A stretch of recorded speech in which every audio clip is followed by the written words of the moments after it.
Welcome dear students, स्वागत आप सभी का इस वीडियो में।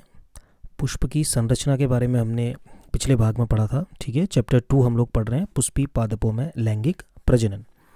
तो पुष्प की संरचना के बारे में आप लोगों ने पिछले भाग में देखा। आप लोगों ने पुष्प के 4 चक्र पढ़े। ठीक है, जब भी मैं इस तरह से बात करूं तो आप उन चक्रों के बारे में अपने दिमाग में एक बार उनको मेमोराइज कर लीजिए कि आप कहीं कुछ भूले तो नहीं। ठीक है, उसके बाद आपने नर जनन अंग और मादा जनन अंग कहाँ पर होते हैं, कौन से होते हैं, इस बारे में आपने देखा। ठीक है, और इतना सब कुछ देखने के बाद आपने अब ये देखना है कि नर जनन अंग कहाँ पर होता है, कैसे बनता है। ठीक है, और जिस भाग में वो बनता है उस भाग के बारे में विस्तार से हमने अध्ययन करना है। इसी के बाद अगले भाग में फिर हम इसी प्रकार से मादा जनन अंग और मादा युग्मक के निर्माण के बारे में पढ़ेंगे। तो इस भाग में हम क्या पढ़ेंगे, नर जनन अंग में जो परागकोश होगा उसके अंदर किस प्रकार से नर युग्मक का निर्माण होता है। पहले तो स्ट्रक्चर्स को समझना पड़ेगा, उसके बाद फिर आप आगे की प्रक्रिया को समझेंगे। तो पिछले भाग में क्या अध्ययन किया था, देखिए पुंकेसर के बारे में हमने पढ़ा था। ठीक है, पुंकेसर पुष्प का नर जनन अंग होता है और इसी के भीतर नर युग्मक बनेगा। ठीक है, पुंकेसर की रचना का अध्ययन किया था। ठीक है, जिसका एक भाग ये परागकोश था और ये फिलामेंट। ठीक है, तो परागकोश वाले भाग को जब हम विस्तार से पढ़ते हैं तो आप ये देखिए, ये आपका परागकोश आपको दिखाई देता है। ठीक है, अब परागकोश की रचना में आपने देखा था कि ये द्विपालित रचना होती है, यानी कि 2 पालियां इसमें होती हैं। ठीक है, और इन प्रत्येक पाली में 2 कोष्ठ होते हैं, तो दोनों पालियों में मिला करके 4 कोष्ठ, 1 2 3 और 4। आप ध्यान से देखेंगे तो आपको चारों कोष्ठ इसमें दिखाई देंगे। अब हमें इस परागकोश की जो ये रचना है, ये तो एक परागकोश का जो आपको सामने दिखाई दे रहा है स्क्रीन पर, ये एक सामान्य चित्र है, लेकिन हमको कक्षा 12 की जो बायोलॉजी है उसमें हमें इसका विस्तार से, बहुत गहराई से, कोशिकीय स्तर पर इसका अध्ययन करना है। ठीक है, देखिए अगर आप लोग बिल्कुल ध्यान देंगे और एक एक चीज़ को ध्यान से सुनेंगे तो आपको ये वीडियो ख़त्म होने के बाद लगेगा कि इतनी इजीली हम इस चीज़ को समझ पाए हैं। बट आपको बाकी सारी चीज़ों को अपने माइंड से निकाल करके केवल इस जो मैं बता रहा हूँ आपको उसी चीज़ पर फोकस करना होगा। ठीक है, तो आइए अब हम इस परागकोश की संरचना का विस्तार पूर्वक अध्ययन करते हैं और उसके बाद फिर हम लघु बीजाणु जनन यानी कि माइक्रोस्पोरोजेनेसिस की प्रक्रिया का भी अध्ययन करेंगे। ठीक है, देखिए यहाँ पर लिखा हुआ है ना, पुंकेसर, लघु बीजाणुधानी तथा परागकण। तो पुंकेसर ये आप देख रहे हैं, लघु बीजाणुधानी यहाँ है और परागकण इसके अंदर बनेंगे। तो इन सभी चीज़ों का विस्तार से अब हमने अध्ययन करना है। देखिए परागकोश का चित्र बनाने के लिए आपको पहले इस तरह से एक आउटलाइन इसकी ड्रॉ करनी है। ठीक है, मैं आपको समझा रहा हूँ कि वो परागकोश जो है उसका पूरा का पूरा संपूर्ण विकास किस तरीके से होता है। तो आपने देखा होगा एक इस तरीके का स्ट्रक्चर आपको दिखाई देता है ना परागकोश का, तो यही स्ट्रक्चर को हम विस्तार से अभी देख रहे हैं। ठीक है, तो अब देखिए इस तरह से जो ये परागकोश का स्ट्रक्चर है, इसके सबसे बाहर पर जो है कोशिकाओं की ये परत हम बना रहे हैं। ठीक है ना, और इसको सबसे बाहरी जो कोशिका की परत होती है उसे हम बाह्य त्वचा यानी कि एपिडर्मिस कहेंगे। तो देखिए ये सबसे बाहर की जो हमारी परत बन गई, इसे हम क्या कहते हैं, एपिडर्मिस। आप लोगों ने इससे पहले भी पढ़ा हुआ है, एपिडर्मिस को हिंदी में क्या बोला जाता है, बाह्य त्वचा। आप लोगों को इंग्लिश के नाम ज़्यादा याद करने। ठीक है, तो ये बना ली हमने सबसे पहले बाह्य त्वचा। देखिए आप लोग समझ रहे हैं ना, जो द्विकोष्ठीय परागकोश होता है उसमें 4 परागधानियाँ होती हैं। तो हम यहाँ पर बेसिकली 1 2 3 4 और इन चारों परागधानियों के बारे में ही यहाँ पर हम पढ़ने वाले हैं, यही वो स्ट्रक्चर है। ठीक है, तो हमने सबसे पहले क्या बनाया, सबसे बाहरी जो आपने अभी कोशिका की दीवार बनाई वो एपिडर्मिस यानी कि बाह्य त्वचा है। ठीक है, अब इसमें क्या होगा, इसमें जो होते हैं मेरिस्टेमेटिक कोशिकाएं होती हैं। ठीक है, मेरिस्टेमेटिक कोशिका आपको पता है कि जो सेल डिवीजन करने यानी कि कोशिका विभाजन करने में सक्षम होती हैं। ठीक है, इसमें क्या होगा, धीरे धीरे जो है इसमें जो ये कोशिकाएं होती हैं ये अपने अंदर बहुत सारा कोशिका द्रव्य इकट्ठा कर लेती हैं। ठीक है ना,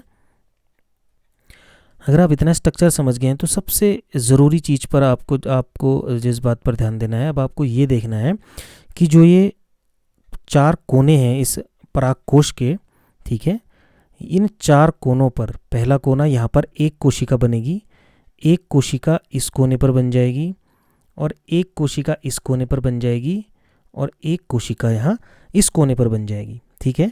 तो बाह्य त्वचा के भीतर आपने क्या देखा, देखिए बाह्य त्वचा कहाँ पर है, उस बाह्य त्वचा के भीतर चारों कोनों पर 4 कोशिकाएं बनती हैं, ठीक है। और इसके बाद क्या होगा, ये धीरे धीरे इन कोशिकाओं का आकार बढ़ने लगता है। आप लोग देखिए कि जो बाह्य त्वचा की कोशिकाएं हैं उनसे ज़्यादा बड़ी कोशिकाएं चारों कोनों पर बन गई हैं, ठीक है। उसके बाद ये कोशिकाएं अपने अंदर बहुत सारा कोशिका द्रव्य भी जमा कर लेती हैं। आप देख रहे होंगे इसके अंदर जिस इतनी बड़ी कोशिका है तो उसी हिसाब से इसके अंदर बहुत सारा कोशिका द्रव्य भी इसमें जमा हो जाएगा, ठीक है। और इनका केंद्रक भी बड़ा होगा। देखिए ये कोशिका है तो इसका ये केंद्रक भी क्या हो जाएगा, इनका केंद्रक भी बड़ा होगा, ठीक है। आपको ये ध्यान देना है। अगर आप स्टार्टिंग से इस स्ट्रक्चर को समझने की कोशिश करेंगे तो बहुत जल्दी आपको पूरा परागकोश आप खुद बना लेंगे, ठीक है। तो ठीक है ना, चारों कोनों पर एक एक कोशिका बनी और इनका आकार धीरे धीरे बड़ा हुआ। इन्होंने अपने अंदर बहुत सारा कोशिका द्रव्य इकट्ठा हुआ और केंद्रक भी इनका बड़ा हो गया। होता क्या है कि ये जो चारों कोनों में विकसित होती हैं ये कोशिकाएं, ये बहुत साफ दिखाई देती हैं। तो आप लोग भी इन कोशिकाओं को बिल्कुल चारों कोशिकाओं को साफ साफ देख सकते हैं। अब सवाल उठता है कि इन कोशिकाओं का नाम क्या है, ठीक है। तो इस प्रकार की जो ये कोशिकाएं हैं इन्हें हम हिंदी में कहते हैं प्रपसु कोशिकाएं। क्या कहते हैं, प्रपसु कोशिकाएं। और इंग्लिश का नाम बहुत ही ज़्यादा इम्पोर्टेंट है जो आपको याद करना है, आर्केस्पोरियल सेल। ओके, स्पेलिंग नोट कर लीजिएगा,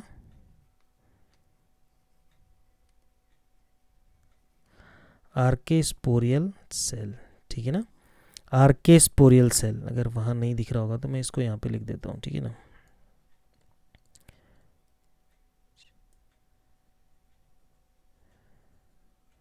आर्केस्पोरियल सेल। तो देखिए ये ब्लू पेन से मैंने जो बनाया है, एक आर्कोस्पोरियल सेल, ये दूसरा आर्केस्पोरियल सेल, ये तीसरा आर्केस्पोरियल सेल और ये चौथा आर्केस्पोरियल सेल। इसे बेसिकली प्रपसु आरंभक कहते हैं या आप इसे प्रपसु कोशिका कह सकते हैं, ठीक है। तो आपने अभी तक क्या समझा कि जो हमारा परागकोश है उसके सबसे बाहर पर बाह्य त्वचा है और चारों कोनों में एक एक प्रपसु कोशिकाएं आर्केस्पोरियल सेल्स बन जाती हैं, ठीक है।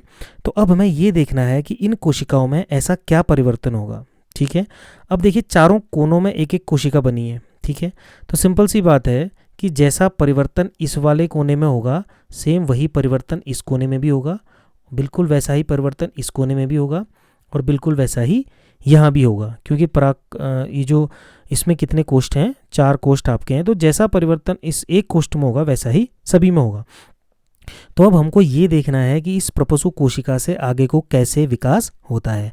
तो उसके लिए हम किसी भी एक कोशिका का अध्ययन समझ लेंगे तो बाकी चारों कोशिकाओं में भी बिल्कुल वैसा होगा। तो हम अब क्या करेंगे, किसी एक पार्ट का, ठीक है, यानी कि मैंने एक मिनट, अब हम क्या करेंगे, यहाँ पर से किसी भी एक पार्ट का, यानी कि मैं एक इतने पार्ट का अध्ययन करूंगा, ठीक है ना। यानी कि हम यहाँ से देखेंगे कि इस एक प्रपसु कोशिका में किस तरह के विभाजन हुए या इस कोशिका से क्या बना, ठीक है। तो चलिए बढ़ते हैं आगे।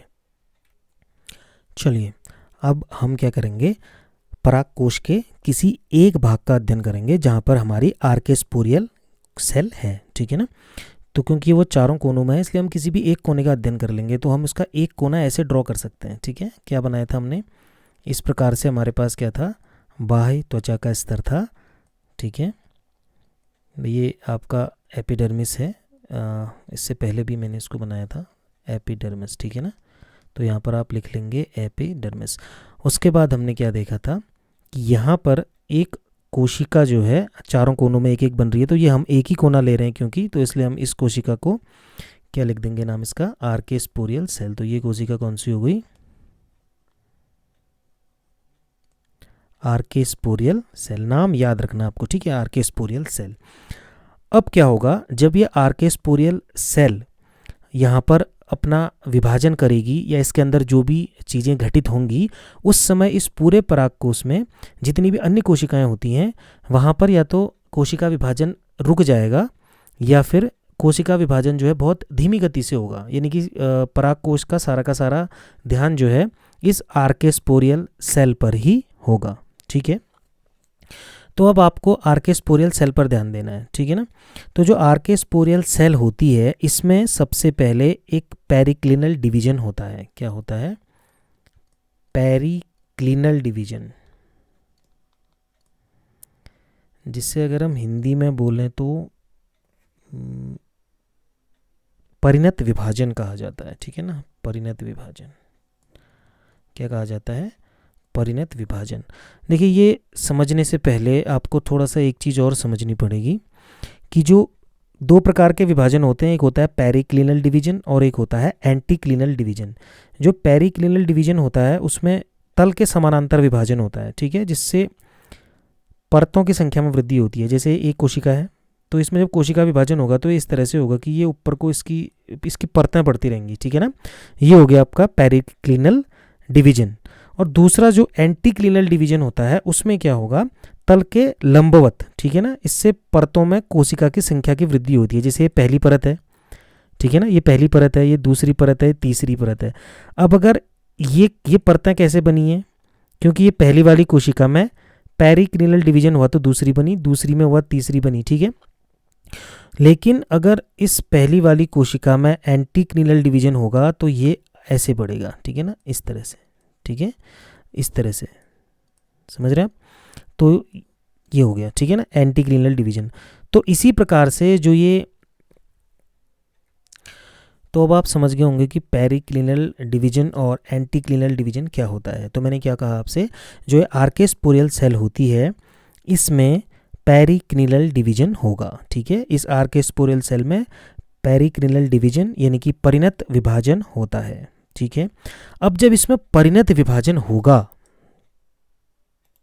ठीक है ना, अब आप ये आपके आर्केस्पोरियल सेल है, जब इसमें परिणत विभाजन होगा तो जाहिर सी बात है ये दो कोशिकाओं में बटेगी। ठीक है, ये इस तरह से दो कोशिकाओं में बढ़ जाएगी।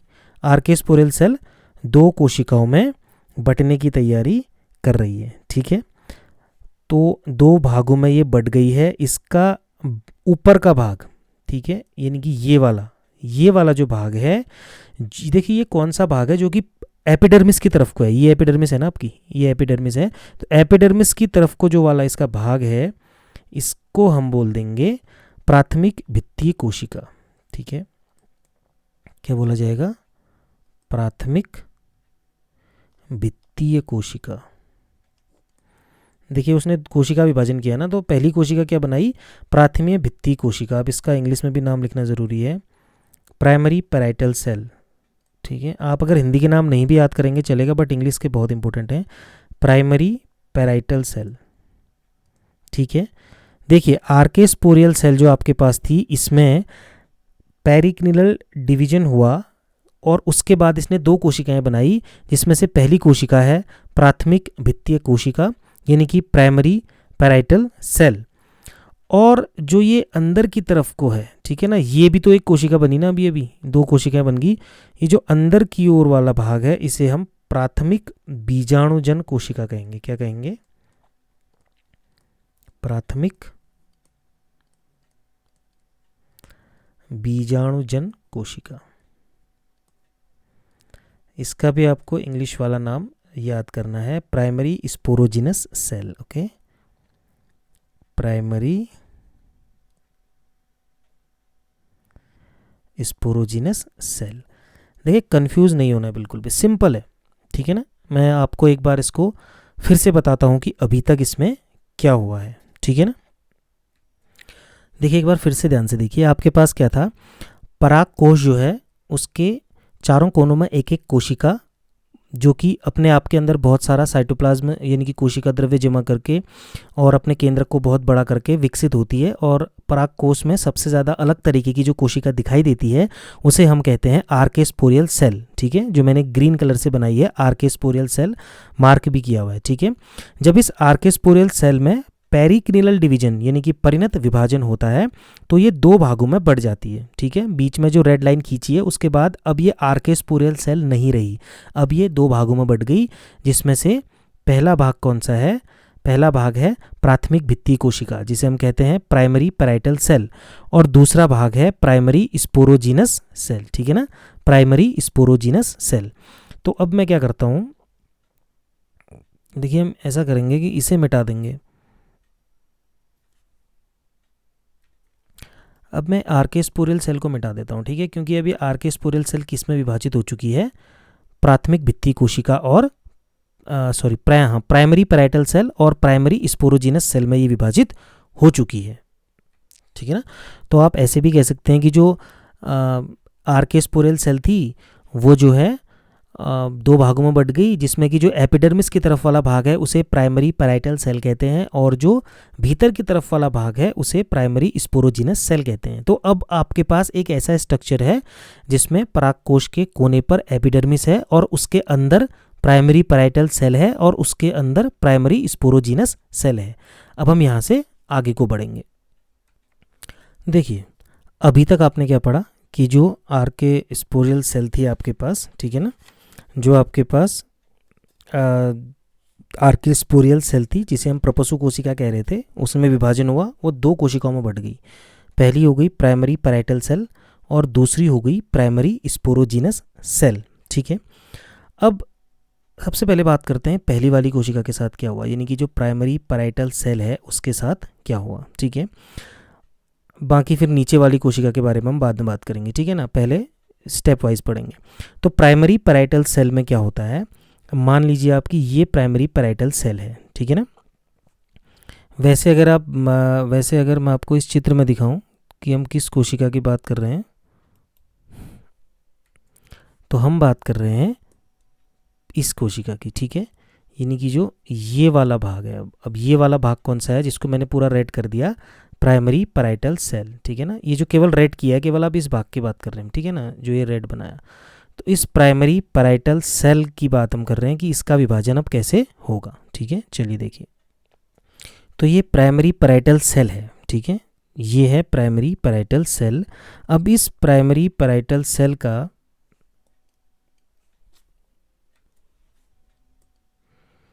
ठीक है, ये है प्राइमरी पैराइटल सेल। इस प्राइमरी पैराइटल सेल को हम दो भागों में बांट रहे हैं। ठीक है, इसका जो ऊपर वाला भाग है, देखिए ये एपिडर्मिस की तरफ वाला भाग है। ठीक है, जो मैंने तीर का निशान ऊपर को लगाया, इस भाग को हम कहेंगे एंडोथीशियम। बहुत ज़्यादा ध्यान से इसको देखना है, एंडोथीशियम। ठीक है, ये जो प्राइमरी पैराइटल सेल है ये भी दो भागों में बट रही है। पहला भाग इसका बनाएगा एंडोथीशियम और इसका जो ये नीचे वाला भाग है ये बनाता है मिडिल लेयर। क्या बनाता है?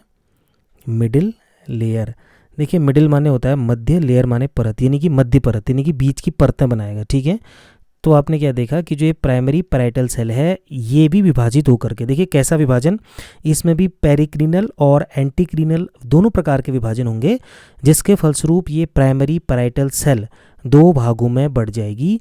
इस प्राइमरी पैराइटल सेल का ऊपर वाला भाग एंडोथीशियम का निर्माण करेगा और इसका नीचे वाला भाग मिडिल लेयर का निर्माण करेगा। ठीक है, अब मिडिल लेयर में कोई एक ही परत नहीं है। ठीक है, 4 से 5 परतें मिडिल लेयर में हो सकती हैं। ठीक है, जैसे ये एक परत हो गई, 2 3 4 5। ठीक है, इस प्रकार से मिडिल लेयर ये वाला बनाएगा। ठीक है ना, यानी कि ये मिडिल लेयर भी किससे बनी? प्राइमरी पैराइटल सेल से बनी। ठीक है, तो आप देखिए कि प्राइमरी पैराइटल सेल एंडोथीशियम और मिडिल लेयर में परिवर्तित हो जाएगा। अभी हमने केवल प्राइमरी पैराइटल सेल के बारे में पढ़ा है, अभी और क्या बचा हुआ है? Number 2 primary sporogenous cell. एक बार अब आप इसको फिर से रिवाइज कर लीजिए जितना आपने अभी तक देखा। ठीक है, एक बार फिर से डायग्राम को, वीडियो को पीछे करके आप एक बार डायग्राम को फिर से देख लीजिए। जब यहाँ तक आप समझ जाओगे तब आगे बढ़ना। ठीक है, एक बार फिर से आप बैक करके स्ट्रक्चर देख लीजिए कि कहाँ से हमने शुरू किया था। आर्केस्पोरियल सेल किन दो कोशिकाओं में बटी थी और उन दो में से भी जो पहली वाली कोशिका है उसके भी दो भाग हो गए, एंडोथीशियम और मिडिल लेयर। और मिडिल लेयर कोई एक अकेली परत नहीं है, मिडिल लेयर कोशिकाओं की 4 या 5 कोशिकाओं की परत है। ठीक है, और उसके बाद अभी हमने प्राइमरी स्पोरोजीनस सेल के बारे में भी पढ़ना है। थोड़ा सा हम मिडिल लेयर के बारे में भी और देखेंगे। मैं आपको अब इसका अगला स्ट्रक्चर बनाता हूँ कि जितना हमने अभी तक कोशिका विभाजन देख लिया है उसके बाद परागकोश का आकार कैसा दिखाई देगा, ये हम अब देखते हैं। देखिए, इस प्रकार का स्ट्रक्चर जितना भी हमने अभी तक देखा है उस हिसाब से हमारे पास जो भी कोशिकाएं होनी चाहिए वो मैं आपको यहाँ पर बना के दिखा रहा हूँ, ताकि आप देखिए। अब हमारे सामने कुछ इस प्रकार का स्ट्रक्चर होगा, ठीक है। और आप एक चीज़ और ध्यान देंगे कि ये जो हम बना रहे हैं ये परागकोश के केवल एक कोष्ठ का स्ट्रक्चर है, ठीक है, क्योंकि वहाँ पर जो प्रपसु कोशिका थी ऐसे ही चारों कोनों में है, तो हम किसी एक कोने में होने वाले विकास को ध्यान में रखते हुए चित्र बना रहे हैं, ठीक है। तो हमारे पास अब सबसे बाहर की तरफ एपिडर्मिस है। उस एपिडर्मिस के बाद जो परत आएगी वो आएगी एंडोथीशियम की, उसके बाद मिडिल लेयर यानी कि मध्य की परतें, और उसके बाद अंतिम रूप से जो कोशिका है वो है स्पोरोजिनस सेल यानी कि बीजाणुजन कोशिका। आप लोगों को अभी ध्यान रखना होगा कि जो ये एंडोथीशियम और ये मिडिल लेयर है ये अभी अभी प्राइमरी पैराइटल सेल से विभाजित होकर के बनी है, यानी कि जो एंडोथीशियम और मिडिल लेयर है ये पहले प्राइमरी पैराइटल सेल थी, अभी अभी उसी से विभाजित हुई है, ठीक है ना। ओके, ठीक है। तो सबसे पहले अब आपको यहाँ तक का स्ट्रक्चर समझना है कि सबसे बाहरी परत एंडोथीशियम, उसके भीतर परत वाली जो कोशिकाएं हैं मिडिल लेयर वाली कोशिकाएं हैं, और इनमें जब बार बार एंटीक्लिनल और पेरिक्लिनल डिवीजन होगा मिडिल लेयर में तो 3 से 4 लेयर बन जाएंगी, यानी कि जो मिडिल लेयर में अभी आपको एक कोशिका दिखाई दे रही है तो यहाँ पर बहुत सारी कोशिकाओं का समूह मिडिल लेयर बन जाएगा। अभी मैं आपको जो रियल स्ट्रक्चर दिखाऊंगा तो आप समझ जाएंगे, ठीक है ना। अब देखिए, ये जो मिडिल लेयर है, मैंने आपसे क्या कहा, मिडिल लेयर क्या करेगी, 3 या 4 परतें बनाएगी, ठीक है, 4 या 5 परतें बनाएगी। तो जो मिडिल लेयर की सबसे आखिरी परत होगी उसे कहेंगे टैपिटम, ठीक है, टैपिटम कहा जाता है, ठीक है ना, टैपिटम। देखिए बहुत इंपॉर्टेंट है, कई बार कॉम्पिटिटिव एग्जाम्स में पूछा गया है, बोर्ड एग्जाम्स में पूछा जाता है कि टैपिटम कहाँ पाया जाता है, ठीक है। तो परागकोश जो होता है उसके सबसे भीतर की जो परत है उसे हम टैपिटम कहते हैं। और आपको ये भी ध्यान रखना होगा कि ये टैपिटम जो है मिडिल लेयर का एक पार्ट है, ठीक है, यानी कि जो टैपिटम है ये मिडिल लेयर से बनती है। आपको सिर्फ इतना ध्यान देना है कि जो मिडिल लेयर वाली कोशिका है जब ये विभाजित होकर के 4 या 5 परतें बनाती है तो उसकी जो सबसे अंदर की परत होती है उसे हम क्या कहते हैं, टैपिटम कहते हैं, ठीक है ना। और देखिए, तो आप ऐसा समझ सकते हैं कि यहाँ पर आपका ये एंडोथीशियम हो गया और ये मिडिल लेयर जो है इसी की लास्ट वाली कोशिका टैपिटम होगी, और टैपिटम के बाद कौन सी कोशिका आएगी, ये स्पोरोजिनस कोशिका आएगी। और ये टैपिटम जो है परागकणों के पोषण का काम करती है, बहुत ज़्यादा महत्वपूर्ण है टैपिटम अपने आप में।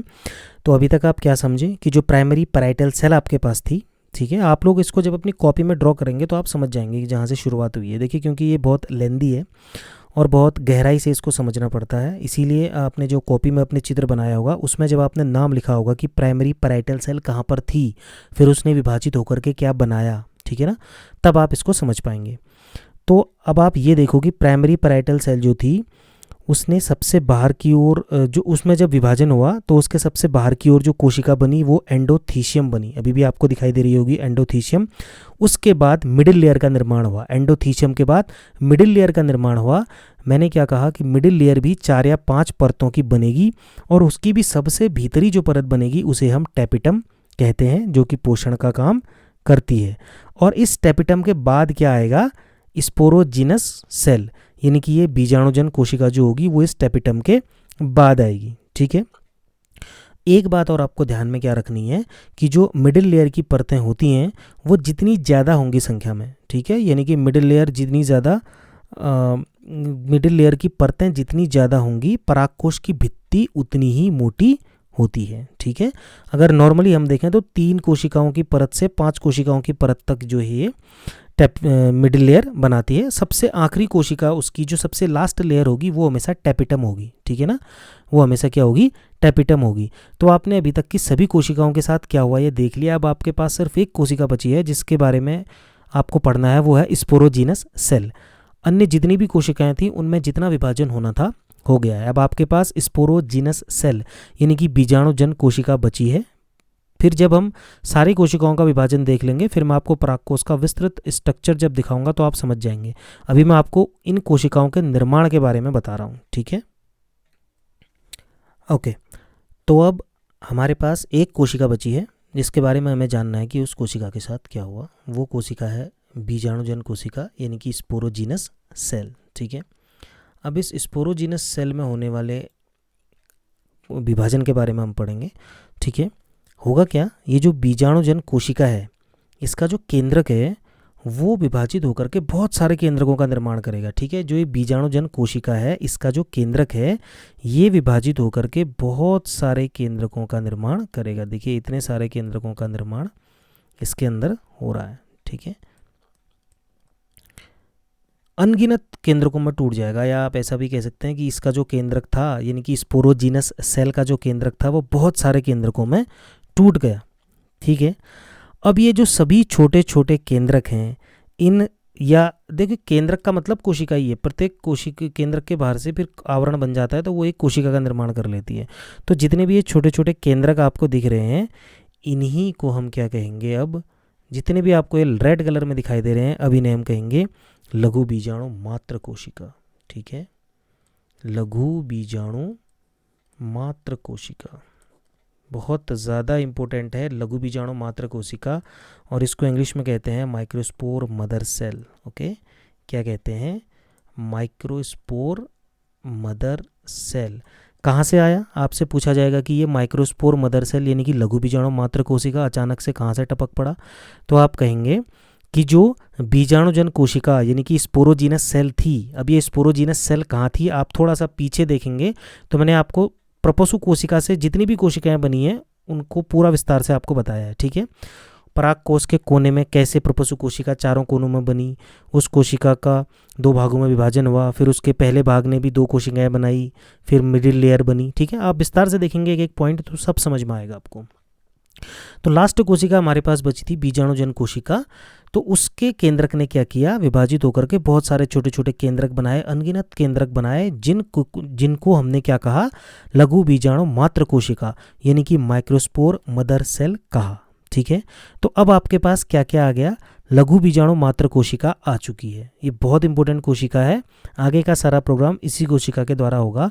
तो अब मैं आपको पराग कोश का एक ऐसा चित्र दिखाता हूं जिसमें आपने अभी तक, देखिए वो चित्र आपकी किताब में भी होगा पराग कोश का, जो अब मैं आपको दिखाने जा रहा हूं, और उस चित्र में जो भी नाम आएंगे वो सारे नाम आपने पढ़ लिए हैं कि इन सभी कोशिकाओं का निर्माण कैसे हुआ। तभी मैं आपको सबसे लास्ट में वो चित्र दिखा रहा हूँ, अगर मैं पहले दिखा देता तो आपकी समझ में नहीं आता, बट अब आप हर पार्ट को समझ जाएंगे कि वो कोशिका कहाँ पर है जो मैं आपको अभी तक बता रहा था। तो चलिए देखते हैं, देखिए गौर से देखिए, ये जो आपका चित्र है ये पराग कोश का है। ठीक है, पराग कोश का ऐसा स्ट्रक्चर था ना, तो चारों कोनों पर ये एक एक प्रपसु कोशिका यहाँ पर बन रही थी, मैंने आपको बताया। फिर हमने कहा कि चारों कोनों में बन रही है तो हम किसी एक कोने का अध्ययन कर लेते हैं, तो हमने ये चित्र देखिए, ये अंतस्त्वचा नहीं है, गलत लिखा हुआ है, इसको आप एपिडर्मिस कर लीजिए। ठीक है, एपिडर्मिस का मतलब मैंने आपको बताया था बाह्य त्वचा। तो देखिए जो अभी आपने पढ़ा वो कोशिकाएं ये हैं। सबसे पहली परत आप देखिए, ये वाली बाह्य त्वचा, ठीक है, जिसमें मैं लाइन खींच रहा हूँ, ये बाह्य त्वचा वाली परत है, आप अपनी बुक में भी देखिएगा, ये एपिडर्मिस है। ठीक है ना, उसके बाद हमने क्या कहा था, जो प्रपसु कोशिका है वो डिवाइड हो गई थी, अंतस्थीसियम लिखा हुआ है, आप इसको लिख लीजिए एंडोथीशियम। ठीक है ना, एंडोथीशियम मैंने आपको बताया था ना, एंडोथीशियम। उसके बाद ये मध्य परत जिसे इंग्लिश में कहते हैं मिडिल लेयर। ठीक है, देखिए ये सब चीज़ें आपने अभी पढ़ी हैं थोड़ी देर पहले। ये मिडिल लेयर कैसे बनती है, मैंने कहा था कि 2 या 3 या 4 परतों में बनेगी, यहाँ 1 2 3 परतें दिखाई गई हैं। ठीक है, उसके बाद सबसे अंदर की जो परत होती है मध्य परत की, उसको मैंने क्या कहा था, टैपिटम। ठीक है ना, ये देखिए आप, टैपिटम आपको दिखाई दे रहा है, ये टैपिटम है। और टैपिटम के अंदर क्या है, लघु बीजाणु मात्र कोशिका यानी कि माइक्रोस्पोर मदर सेल। मैंने कहा था ना, जो वो बहुत सारी कोशिकाओं में वो केंद्रक टूटा तो उससे इतने सारे लघु बीजाणु मात्र कोशिका बन गए। ठीक है ना, जो बीजाणुजन कोशिका बची थी आपके पास वो बहुत सारे केंद्रकों में टूट गई। अब ये भी लघु बीजाणु मात्र कोशिका है, ये भी सारे। ठीक है ना, ये सारे के सारे जितने रेड केंद्रक आपको दिख रहे हैं ये सभी लघु बीजाणु मात्र कोशिका का स्ट्रक्चर आपके पास है। ठीक है ना, तो आप अब समझ गए होंगे पराग कोश का चित्र बनाना जब भी आएगा तो इस तरह से पराग कोश का आप पूरा चित्र बना सकते हैं। कोशिका किस कोशिका का निर्माण कैसे हुआ ये आप अच्छी तरह से बता सकते हैं। अब अगर आपसे किसी ने सवाल पूछ दिया कि ये टैपिटम जो परत है इसका निर्माण किससे होता है, तो आप कह सकते हैं कि टैपिटम का निर्माण, ये जो मध्य परत है, मध्य परत का भाग है टैपिटम, और मध्य परत का निर्माण किससे होता है, ये एंडोथीशियम वाली जो कोशिका है ये कहाँ से आई। ठीक है ना, तो किसी भी कोशिका की कौन सी स्थिति है, ये कहाँ पर पाई जाती है, ये सभी आपको अब बहुत अच्छी तरह से ज्ञात हो गया होगा। ठीक है ना। देखिए अभी तक आपने एक परिपक्व परागकोश जिसे हम एंथर कहते हैं उसका पूरा स्ट्रक्चर देख लिया है। अब आपने एक परिपक्व परागकोश के बारे में पढ़ लिया है। आपके पास अभी तक क्या है, परागकोश के भीतर लघु बीजाणु मात्र कोशिका है, ठीक है, जिसे हम इंग्लिश में माइक्रोस्पोर मदर सेल कहते हैं। अब थोड़ा सा आप विचार कीजिए कि हमें चैप्टर क्यों पढ़ रहे हैं। हमें चैप्टर पढ़ रहे थे लैंगिक जनन के लिए, यानी कि पौधों में लैंगिक जनन कैसे होता है। फिर हमें याद आया कि लैंगिक जनन के लिए हमें नर और मादा युग्मक चाहिए होते हैं, युग्मक बनने के लिए अंग होने चाहिए। उसी क्रम में हम नर जनन अंग के बारे में पढ़ रहे थे जिससे हमें ये स्ट्रक्चर मिला। लेकिन अभी तक भी हमें ये पता नहीं है कि नर युग्मक कहाँ है। अभी तक हमारे पास जो अंतिम रूप से हम देख रहे हैं, हमारे पास लघु बीजाणु मात्र कोशिका है, ठीक है ना। यानी कि अभी भी हमको लघु बीजाणु नहीं मिला जिसे हम परागकण कहते हैं, क्योंकि हमें इतना तो पता है कि परागकण के अंदर नर युग्मक बनता है, ठीक है ना। परागकण के अंदर नर युग्मक है, यानी कि अगर आपके पास परागकण आ गया तो समझिए कि आपके पास नर युग्मक आ गया। लेकिन अभी परागकण कहाँ है, आप तो देख रहे हैं यहाँ एपिडर्मिस दिख रही है, एंडोथीशियम दिख रही है, मिडिल लेयर आपको दिख रही है, टेपिटम आपको दिख रही है, लघु बीजाणु मात्र कोशिका भी आपको दिख रही है, पर परागकण का कहीं भी कोई भी नामो निशान नहीं है। तो ये परागकण है कहाँ, ठीक है ना। तो आप विचार कीजिए कि जो परागकण होता है उसका निर्माण, परागकण को लघु बीजाणु भी कहा जाता है। तो परागकण का निर्माण यानी कि लघु बीजाणु के निर्माण को ही हम कहते हैं लघु बीजाणु जनन। और ये लघु बीजाणु यानी कि परागकण किससे बनेगा, लघु बीजाणु मात्र कोशिका से। जो ये लाल कलर के केंद्रक आपको दिखाई दे रहे हैं लाल रंग के, ये सारी लघु बीजाणु मात्र कोशिकाएं हैं। और इन्हीं लघु बीजाणु मात्र कोशिकाओं से अब लघु बीजाणु यानी कि परागकण का निर्माण होगा और यही प्रक्रिया कहलाएगी लघु बीजाणु जनन। तो एग्जाम में आपसे पूछेगा माइक्रोस्पोरोजेनेसिस यानी कि लघु बीजाणु जनन क्या है, तो आप कहेंगे कि परागकोश के अंदर जो लघु बीजाणु मात्र कोशिकाएं होती हैं उनसे जब परागकण यानी कि लघु बीजाणु बनता है, इस प्रक्रिया को ही लघु बीजाणु जनन कहा जाता है, ठीक है। यानी कि लघु बीजाणु जनन का सीधा सीधा मतलब है लघु बीजाणु मात्र कोशिका से लघु बीजाणु का बनना यानी कि परागकण का बनना। तो चलिए अब थोड़ा सा इस बारे में देख लेते हैं कि ये लघु बीजाणु जनन में होता क्या है। अब थोड़ा सा आपको यहाँ पर और माइंड यूज़ करने की आवश्यकता है। हम पढ़ने वाले हैं लघु बीजाणु जनन, ठीक है। बहुत बार पूछा गया है, बहुत इंपॉर्टेंट है लघु बीजाणु जनन, जिसे हम कहते हैं माइक्रोस्पोरोजेनेसिस। मैंने कहा लघु बीजाणु मात्र कोशिका से लघु बीजाणु का निर्माण करना लघु बीजाणु जनन कहलाता है। आपकी बुक में भी इसको अलग से दिया गया है, ठीक है ना। एक मिनट, ये देखिए आपकी बुक में लघु बीजाणु जनन यानी कि माइक्रोस्पोरोजेनेसिस के बारे में दिया गया है कि लघु बीजाणु का निर्माण लघु बीजाणु मात्र कोशिका से कैसे होगा, ठीक है ना। तो इसको भी आप बुक से भी एक बार अध्ययन कर लीजिएगा। मैं आपको इसको यहाँ पर समझा रहा हूँ कि ये कैसे होता है। देखिए तो लघु बीजाणु की हम बात कर रहे हैं। लघु बीजाणु मात्र कोशिका से लघु बीजाणु बनना है। बनना किससे है, लघु बीजाणु मात्र कोशिका से। तो आप ये मुझे बताइए कि लघु बीजाणु मात्र कोशिका अगुणित होगी या द्विगुणित होगी। कभी भी मात्र कोशिकाएं जो होती हैं वो द्विगुणित होती हैं, ठीक है ना, यानी कि डिप्लॉइड होती हैं। आपको दूसरी बात ये भी याद रखनी चाहिए कि हमको लघु बीजाणु जनन करना है, यानी कि लघु बीजाणु बनाना है जो कि नर युग्मक होगा और युग्मक हमेशा अगुणित होता है। तो क्योंकि ये किससे बन रहा है, लघु बीजाणु मात्र कोशिका से बन रहा है, तो ये मात्र कोशिका कैसी होनी चाहिए, द्विगुणित होनी चाहिए, ठीक है। तो अभी तक आपके पास कौन सी कोशिका है, लघु बीजाणु मात्र कोशिका, ठीक है ना। तो लघु बीजाणु मात्र कोशिका में क्या होता है, ये आपके पास एक लघु बीजाणु मात्र कोशिका, ठीक है ना। इस लघु बीजाणु मात्र कोशिका में मियोसिस होगा। मियोसिस आप सभी को पता है अर्धसूत्री विभाजन, और अर्धसूत्री विभाजन जब होता है तो उससे 4 कोशिकाएं बनती हैं। पहले 2 कोशिकाएं बनेंगी, फिर इन 2 से भी एक कोशिका बनेगी, ठीक है ना। क्योंकि आपको पता है अर्धसूत्री विभाजन मियोसिस 1 और मियोसिस 2 करके होता है, जिससे 4 कोशिकाएं यहाँ पर बनती हैं, ठीक है ना। तो क्या हुआ, ये लघु बीजाणु मात्र कोशिका है। जो आपने परागकोश देखा ना, अभी परागकोश के बाद सबसे अंदर की जो कोशिका बनी है वो लघु बीजाणु मात्र कोशिका है। उस लघु बीजाणु मात्र कोशिका में अर्धसूत्री विभाजन होगा तो उससे 4 1 2 3 4 4 क्या बनेंगे, लघु बीजाणु बनेंगे। क्या बनेंगे, लघु बीजाणु। आप याद रखिएगा, लघु बीजाणु को ही हम क्या कहते हैं, परागकण। तो ये आपका निर्माण हो गया परागकण का, ठीक है ना। किसका निर्माण हो गया, परागकण का। देखिए क्या हुआ, एक लघु बीजाणु मात्र कोशिका से 4 लघु बीजाणु का निर्माण हुआ। एक लघु बीजाणु मात्र कोशिका से 4 लघु बीजाणु यानी कि 4 परागकण, लघु बीजाणु ही परागकण है, 4 परागकणों का निर्माण हो गया, ठीक है ना। 4 अगुणित, अब ध्यान रखिएगा, कभी भी आपको पता ही है कि अर्धसूत्री विभाजन जिस कोशिका में होता है वो द्विगुणित होती है, और अर्धसूत्री विभाजन गुणसूत्रों की संख्या को आधा कर देता है। अतः अर्धसूत्री विभाजन के बाद जो भी कोशिका बनेगी उसमें गुणसूत्रों की संख्या हमेशा आधी होगी। तो ये लघु बीजाणु यानी कि जो परागकण है इसमें भी गुणसूत्र अगुणित होंगे, ठीक है।